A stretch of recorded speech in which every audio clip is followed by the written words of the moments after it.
The Honda CR-Z, known by most as the worst follow-up to an 80s icon there ever was. The old CRX was nimble, lightweight and fun to drive, with a high-revving 4-cylinder engine, and when Honda announced they'd be bringing it back, the world went mad, until they drove it.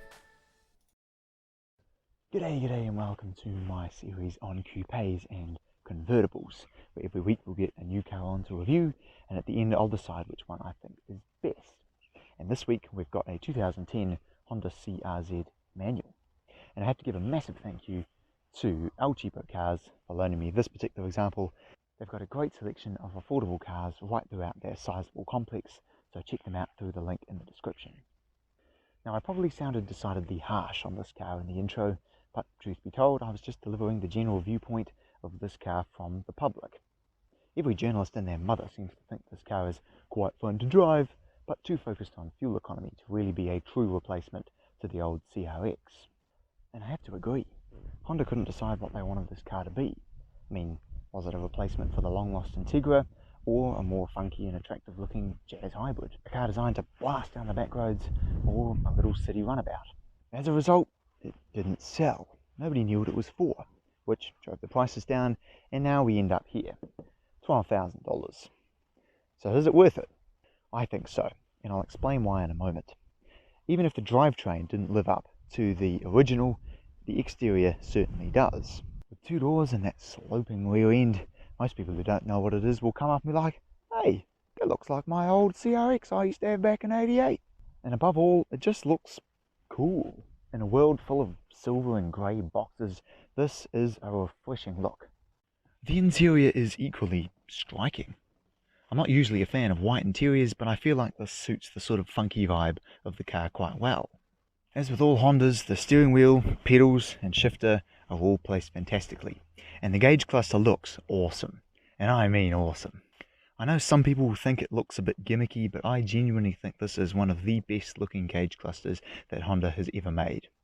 A centre-mounted tachometer so that the revs are always easy to see, and a digital speedometer so that you know exactly what speed you're doing, and other little things like putting all of the lights and things down in the corner out of the way to give it a nice clean look. They all add up to create a fantastic gauge cluster. And it changes colour when you push the drive mode buttons. I mean, what more can I say? I love sitting in this interior.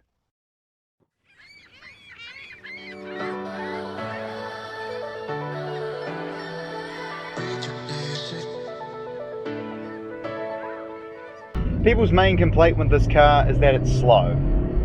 And, well, of course it's slow, because everything's slow once you've driven something faster.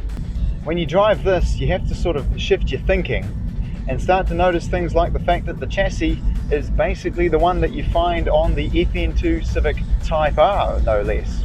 All these little hints start to add up, and you realize pretty quickly that this is a fantastic little car. The way this thing goes around corners is simply fantastic. Thanks to the batteries being mounted low down and the absurdly short wheelbase and wide track and the very, very quick steering, it just feels so brilliant through these turns.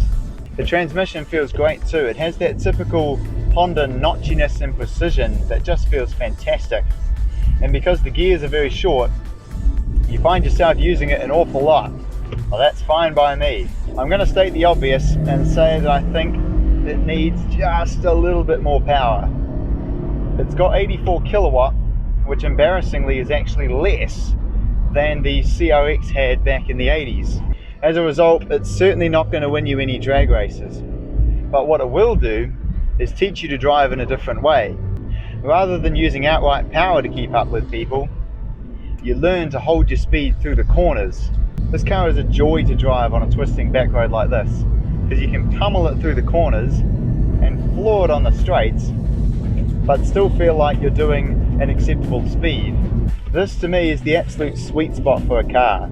Not everybody has the chance to take their cars to the track every weekend, so to have a car that you can enjoy sensibly on the streets is a real bonus. What's more, when you're not in the mood for fun and games, this is just a genuinely nice car to drive. It's easy to find examples of these with Bluetooth and auto wipers and lights and cruise control, and the list goes on. Not only is it an insanely fun car to drive, but it's really quiet, especially when you're stopped. when the auto stop kicks in, if you turn off the air conditioning, there's pretty much no noise to be heard at all. And then put it in gear, fires right up, and away you go. Oh, this car is a lot of fun to drive, man. Second and third gear on a winding road like this, it shifts along just fine for my liking. And it's funny too, you can look down and see, like, every time you slam on the brakes, like the little gauge like shoots over to the charge side, and you go, what do you know? I'm having an insane amount of fun. I can flow it out of corners, and I'm still doing like 6 litres per 100k. And that really sums up this car. It's a jack of all trades and master of none, but in a good way. It's cheap, nice to drive, it has good spec, and it's an insane amount of fun on a twisting back road like this. Really the only downsides to it is the practicality and the lack of power. But hey, it's nothing a supercharger can't fix.